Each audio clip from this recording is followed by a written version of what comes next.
সম্প্রতি ইরানি পরমাণু বিজ্ঞানী ও সামরিক কমান্ডার হত্যার পিছনে তাদের সবচেয়ে বেশি দায়ী করা হয়। তারা হচ্ছে ইসরায়েলের গোয়েন্দা সংস্থা মোসাদ। তাদের গোপন তথ্যের ভিত্তিতে ইরান এই হামলা চালাতে সক্ষম হয়। পৃথিবীর অন্যতম ভয়ঙ্কর একটি গোয়েন্দা সংস্থার নাম এই মোসাদ। দুনিয়া কাঁপানো এই সংস্থা প্রতিষ্ঠিত হয় 1948 সালে। প্রতিষ্ঠার পর থেকে তাদের কার্যক্রম অতটা বিস্তৃত ছিল না। দ্বিতীয় বিশ্বযুদ্ধের সময় ইসরায়েল যখন 60 লাখ ইহুদি হত্যা করে, তখন থেকে পৃথিবীতে তারা অস্তিত্ব সংকটে পড়ে যায়। ইরানের পরমাণু বিজ্ঞানী হত্যা ইসরায়েলের জন্য নতুন কিছু নয়, এটি তারা শুরু থেকেই করে আসছে।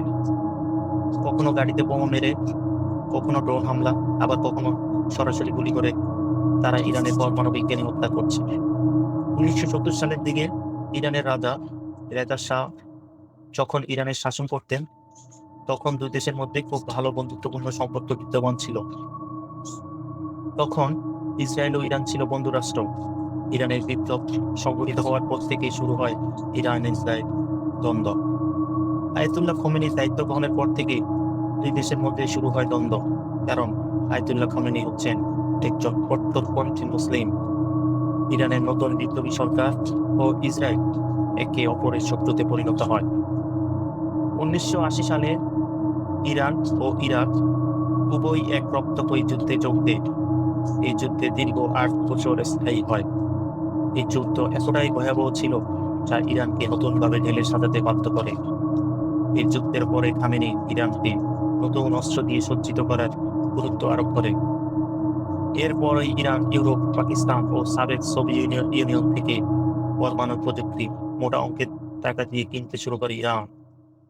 পাকিস্তানের পরমাণু বিজ্ঞানী ডক্টর আব্দুল কাদের খান, যিনি পাকিস্তানের পরমাণু বোমার জনক, তিনি ইরানকে এ কাজে সহায়তা করেন। পৃথিবীর অন্যতম বুদ্ধিমান জাতি ইরানিরা পরমাণু চুল্লি তাদের দেশের বিভিন্ন জায়গায় মাটির নিচে স্থাপন করতে থাকেন, যাতে খুব সহজেই স্যাটেলাইট ও বহিঃশত্রুর আক্রমণ থেকে রক্ষা করা যায়। এই প্রকল্প 2000 সালের দিকে পশ্চিমা বিশ্ব যখন ইরানিদের এই কার্যক্রম জানতে পারে, ততদিনে ইরানিরা পরমাণু প্রকল্পে অনেক দূর এগিয়ে গিয়েছে। এরপর থেকে শুরু হয় মোসাদের গুপ্ত হত্যা কার্যক্রম। একের পর এক পরমাণু বিজ্ঞানী হত্যা করতে শুরু করে এবং বিভিন্ন ইরানিদের এই কার্যক্রমকে বাধাগ্রস্ত করে। 2006 সালে ইরানে বেশ কয়েকটি প্লেন বিধ্বস্ত হয়। এই ঘটনাগুলোর সাথে মোসাদ জড়িত বলে ইরান দাবি করে, কারণ এই প্লেনগুলোতে ইরানের বেশ কয়েকজন অভিজ্ঞ পরমাণু বিজ্ঞানী রেগুলেশনারি গার্ডের সদস্য ছিল। 2005 সাল থেকে 2008 সাল পর্যন্ত ইরান পরমাণু প্রকল্প অনেক দূর এগিয়ে যায়, আর এই সময়টাতে সবচেয়ে বেশি গুপ্ত হামলা চালায় মোসাদ।